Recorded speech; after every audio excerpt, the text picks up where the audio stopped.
प्रवीण जाखड़ विधायक.com में आपका बहुत बहुत स्वागत करता हूं। कांग्रेस में प्रेशर पॉलिटिक्स लगातार हावी होती जा रही है। बताया जा रहा है कि राजस्थान में 35% से ज़्यादा विधायक ऐसे हैं जो नाराज़ हैं इस समय सीएम से कि हमारे काम नहीं हो रहे हैं। तरह तरह की नाराज़गियाँ हैं। कुछ लोग ट्रांसफ़र को लेकर नाराज़ हैं कि तबादले नहीं हो रहे उनके कहे हुए। कुछ लोग नाराज़ हैं कि अधिकारी उनकी नहीं सुन रहे हैं। कुछ लोग नाराज़ हैं कि हमें पद नहीं दिए जा रहे हैं।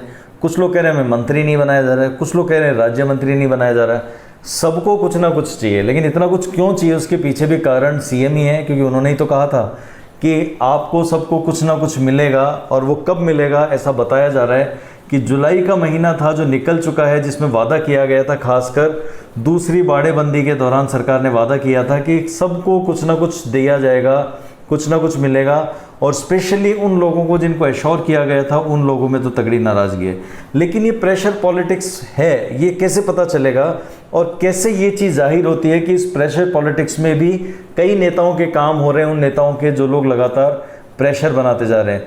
प्रेशर किसी पे भी हो सकता है, सरकार पे प्रेशर हो सकता है, सीएम पे प्रेशर हो सकता है, कैबिनेट पे प्रेशर हो सकता है, और तरह तरह के प्रेशर पॉलिटिक्स का इस्तेमाल यहाँ पर किया जाने लगा है। क्योंकि नेता जानते हैं चुनाव आ गए हैं, बहुत ज़्यादा समय नहीं है, 1.5 साल बचा हुआ है, आनन फानन में दौड़ने का समय आ चुका है। बहुत सारे काम ऐसे हैं उनकी विधानसभा में जो वो चाहते हैं कि हो जाएं, वरना जाके जनता को चेहरा दिखाने की स्थिति नहीं रहेगी। कई सारे विधायकों की हालत ये है। देखने वाली बात है कि सत्ता में रहकर भी सत्ता का सुख नहीं मिल पाने की वजह से प्रेशर पॉलिटिक्स राजस्थान में लगातार बढ़ती जा रही है। हम लोग आपको कुछ उदाहरण देते हैं। देखने वाली बात है, जब पहली कैबिनेट बनी थी अशोक गहलोत की, उसमें कई लोग, जिसमें विश्वेंद्र सिंह मंत्री थे, जिसमें रमेश मीणा खाद्य मंत्री थे, विश्वेंद्र सिंह टूरिज्म मिनिस्टर थे। ये लोग, जब सचिन पायलट का एक इशू हुआ था जिसमें सब लोग चले गए थे, मानेसर चले गए थे, और जो एक बाड़ेबंदी की स्थिति बनी थी सबसे पहली बार, वहाँ पर उस इवेंट के बाद में हटा दिया गया था, मंत्रिमंडल में फेरबदल किया गया था। लेकिन प्रेशर बना, दबाव बना, और सचिन का एक प्रेशर ऐसा बना कि भाई भले मुझे ना बनाओ आज की तारीख में, मुझे पद दिया जाए नहीं दिया जाए, लेकिन मेरे जो लोग थे जो मेरे साथ गए थे, कहीं बात खराब नहीं हो जाए। और एक ऐसी प्रेशर बनता चला गया कि विश्वेंद्र सिंह को दोबारा लेना पड़ा कैबिनेट में, सेम टूरिज्म मिनिस्टर उनको बनाया गया, रमेश मीणा को दोबारा लेना पड़ा, पंचायती राज मंत्री उनको बनाया गया। ये सब प्रेशर आप देख रहे हैं, प्रेशर बाउंड होता चला गया। इसके अलावा भी हम लोग देखें तो हेमाराम चौधरी लगातार एक आक्रामक रुख अख्तियार किए हुए थे, सरकार के खिलाफ बोले जा रहे थे। सचिन ग्रुप के हैं, सचिन के फेवर में और गहलोत के खिलाफ बोले जा रहे थे। उनका दबाव, धरने पर बैठना, लगातार हंगामा करना या नाराज़गी जाहिर करना हम लोग कह सकते हैं, वो नाराज़गी जाहिर करते करते एक स्थिति ऐसी आई कि उनको भी मंत्री बना दिया गया। अल्टीमेटली वो प्रेशर पॉलिटिक्स हेमाराम चौधरी के लिए भी काम आई। उन्होंने अपना इस्तीफ़ा भेज दिया था, माहौल बना पूरा, और एक माहौल बनते बनते ऐसा लग नहीं रहा था कि हेमाराम चौधरी अब मंत्री पद ग्रहण करेंगे, लेकिन फिर भी उनको दिया गया और वो फाइनली मंत्री पद तक पहुँचे। ये सारा प्रेशर बनता गया। इधर हम लोग देखें तो झुंझुनू से विजेंद्र ओला को जब ट्रांसपोर्ट दिया गया तो ट्रांसपोर्ट देने की कोई मंशा नहीं थी कि दिया जाएगा, लेकिन प्रेशर पॉलिटिक्स हावी हो गई। विजेंद्र ओला बिल्कुल झुकते नहीं हैं। ओला परिवार और गहलोत परिवार की पुरानी राजनीतिक टसल भी मानी जाती है। जैसा कि 2008 के इलेक्शन में भी एक बार जब एक बवाल उठा था कि अशोक गहलोत सीएम बनेंगे या शीशराम ओला बनेंगे, एक माहौल बना था।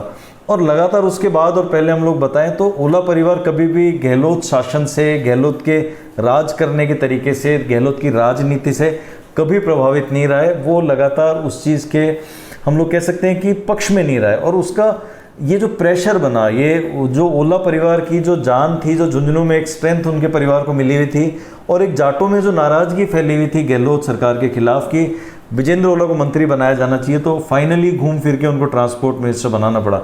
लेकिन देखने वाली बात है कि ऐसे मंत्री भी थे जो पहली कैबिनेट में थे, गहलोत के काबिल मंत्री थे, गहलोत की कैबिनेट के लिए काबिल मंत्री थे, लेकिन वो हटा दिए गए क्योंकि वो प्रेशर पॉलिटिक्स का पार्ट नहीं बने। वो गहलोत से तालमेल बना गए, हम लोग ये कह सकते हैं, क्योंकि तालमेल तो वहाँ नहीं बनेगा जहाँ प्रेशर पॉलिटिक्स होगी, लेकिन जहाँ तालमेल बन गया वो 2 कदम पीछे हटा लिए। जैसे रघु शर्मा को हम लोग कह सकते हैं, ऐसी घटनाक्रम सारा का सारा हुआ। रघु शर्मा और डोटासरा दिल्ली गए और वापस आने के बाद बहुत प्यार से इस्तीफे ले लिए गए या इस्तीफे दे दिए गए। लेकिन देखने वाली बात थी, रघु शर्मा भी काबिल थे, डोटासरा भी काबिल मंत्री थे। डोटासरा के कार्यकाल में शिक्षा विभाग में कई सारे ऐसे काम हुए जिनमें काबिलियत देखी भी गई। बहुत सारी चीज़ें हो सकती हैं मैनेजमेंट को लेके, सरकार के मैनेजमेंट को लेके, गहलोत सरकार के साथ को लेके, सपोर्ट को लेके। या अंदरूनी सपोर्ट को लेकर हम लोग कह सकते हैं। लेकिन फाइनली डोटासरा ने विरोध नहीं किया, रघु शर्मा ने विरोध नहीं किया, हरीश चौधरी ने विरोध नहीं किया, उनसे भी रेवेन्यू ले लिया गया।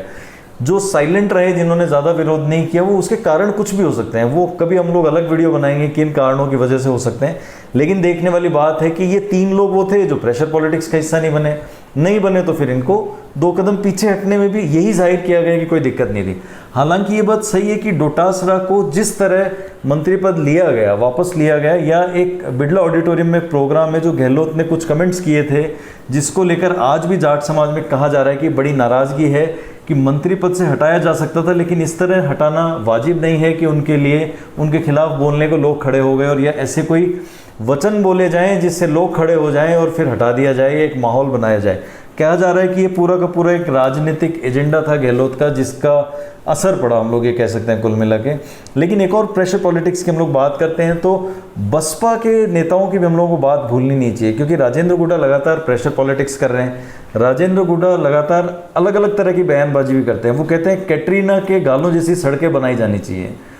वो कहते हैं कि हमें हमारा हक मिलना चाहिए, हम सब एक साथ हैं। जब वो यहाँ पे दूसरी बाड़ेबंदी हो रही थी तब वो रणथंभौर घूम रहे थे और एक प्रेशर पॉलिटिक्स वहाँ से दिखाई दे रही थी साफ तौर पर। अपने साथियों के साथ गाड़ी में आराम से 6 के 6 विधायक जो थे बसपा से आए हुए कांग्रेस में, सब घूम रहे थे और ये माहौल बनाया गया कि शायद ये जुदा हैं। लेकिन जब देखा गया कि आखिरी दिन गहलोत के साथ ही पर्सनल जेट में बैठ के सब लोग वहाँ बाड़ेबंदी में पहुँचे थे और सब लोग साथ हो गए। लेकिन अल्टीमेटली इस प्रेशर का फ़ायदा किसको मिला? क्योंकि राजेंद्र गुड्डा जो थे वो लीड कर रहे थे। जो लीड करेगा उसको फ़ायदा मिल रहा था, जो इनिशिएट कर रहा था उसको फ़ायदा मिल रहा था। जिसने दम ठोका कि भैया अपन को तो आप लोगों ने वादा किया था, आप लोग मंत्री पद दीजिए, कोई भी पद दीजिए, उसको प्रेशर में पद दिया गया। लेकिन जो लोग इस प्रेशर पॉलिटिक्स में कमज़ोर साबित हुए वो लोग पीछे रह गए। आज उनमें नाराज़गी भी है। चाहते हैं कि गहलोत कैबिनेट की तरफ से या जो गहलोत की तरफ से हम लोगों को जो कायदे मिलने चाहिए थे, कद कायदे और पद मिलने चाहिए थे, वो अभी तक हमें नहीं मिल रहे हैं। इस तरह की नाराज़गियाँ लगातार सामने आ रही हैं। देखने वाली बात है कि बसपा वालों के क्या हाथ आया। एक तो राज्य मंत्री हाथ आए जो कि राजेंद्र गुड्डा बन गए, इनको 3 विभाग भी दिए गए। लेकिन देखने वाली बात है पंचायती राज दिया गया। लेकिन देखने वाली बात है कि इनके जो साथी थे उनको क्या मिला? उनको केवल एक बोर्ड का चेयरमैन बना दिया गया। वाजिब अली आज भी इंतजार कर रहे हैं कि मुझे कुछ बनाया जाए। धीरे धीरे कमेंट्स करते हैं, ज़्यादा नहीं करते हैं, इतना भी ज़्यादा नहीं कि कुछ बनाया ही नहीं जाए, लेकिन कर भी देते हैं कि कुछ बना दिया जाए। तो इस तरह की चीज़ें सामने आ रही है। संदीप यादव को हम लोग देखें तो संदीप यादव भी इसी तरह कर रहे हैं। उनका कहना है साफ तौर पर कि जुलाई तक का हम लोगों को वादा किया था, जुलाई में पद दे दिया जाएगा, लेकिन अभी तक दिया नहीं गया। प्रेशर पॉलिटिक्स लगातार गुप्ती चली जा रही है। 1.5 साल बचा हुआ है सरकार के पास। सरकार परफॉर्म करेगी, सरकार जनता को ये याद दिलाएगी कि हमने आपके लिए क्या क्या किया है, क्योंकि 2 साल तो कोरोना में चले गए थे। सड़कें बनानी बाकी हैं, पानी के लिए काम होना बाकी है, जनता की और सेवाएं करना बाकी है। जनता को बताने के लिए बहुत सारी चीज़ें चाहिएंगी अगले 6 महीने बाद, 8 महीने बाद। अब आपको नेताओं को चुनाव मैदान में जाना पड़ेगा, लेकिन वहाँ के लिए बहुत सारे नेताओं के पास जवाब ही नहीं है कि हमने क्या काम करवाया। इधर हम लोग कह सकते हैं कि दिव्या मदेरणा ने हाल ही ये भी कहा है कि मेरे तो सारे काम हो रहे हैं, जबकि दिव्या मदेरणा विरोधी मानी जाती थी। लेकिन कोई ऐसा प्रेशर पॉलिटिक्स या कोई ऐसा दबाव है जिसके बाद में अब कह रहे हैं कि दिव्या मदेरणा लगातार सुर में सुर मिलाए हुए हैं, जबकि ऐसा माना जा रहा था कि बागी एक तरह से साबित होंगी, क्योंकि लगातार उनके जो बयानबाजियाँ थी, उनका जो एक आक्रामक तरीका है, उनका बात करने का तरीका है, उनका जो टोन है जिसके लिए लोग उनको पसंद करते हैं या उनसे जो उनकी जनता अपेक्षा करती है, उसके हम लोग कह सकते हैं कि उस तालमेल से थोड़ा अलाइनमेंट से बाहर की चीज़ें दिखाई दी कि वो लगातार सरकार के सुर में सुर मिलाती नजर आई।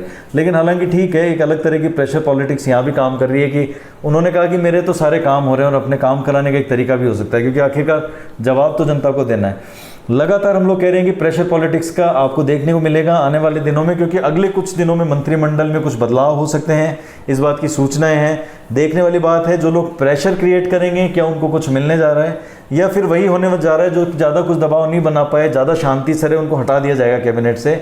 देखने वाली बात होगी कौन जाएगा आगे, कौन जाएगा पीछे, किसको मिलेगा मंत्री पद, और कौन रहेगा खाली हाथ, जो कि विरोध भी जताएंगे, नाराज़गी भी जताएंगे, क्योंकि तबादले हैं, अधिकारी हैं, काम है, बहुत सारी चीज़ें हैं जिनको लेकर नाराज़गी लगातार बनी है। हम लोग आपके लिए लगातार ऐसे वीडियोज़ और अपडेट्स लाते रहेंगे। आपको हमारा चैनल पसंद आ रहा है तो चैनल को लाइक और सब्सक्राइब कीजिए और वॉच कीजिए उन सारे विरोधियों का जो विरोध कर रहे हैं कि हमें कुछ बनाया जाना चाहिए, पद दिए जाने चाहिए, क्योंकि बाड़ेबंदी में वादा किया था कि सबको कुछ ना कुछ मिलेगा। हम भी देखते हैं, आप भी देखिए, लगातार नज़रें बनाए रखिए। आपके लिए लगातार ऐसे वीडियोज़ लाते रहेंगे। वीडियो पसंद आ रहा है तो लाइक और सब्सक्राइब कीजिए, शेयर कीजिए ज़्यादा से ज़्यादा। अगले वीडियो में फिर मुलाकात होगी। नमस्कार।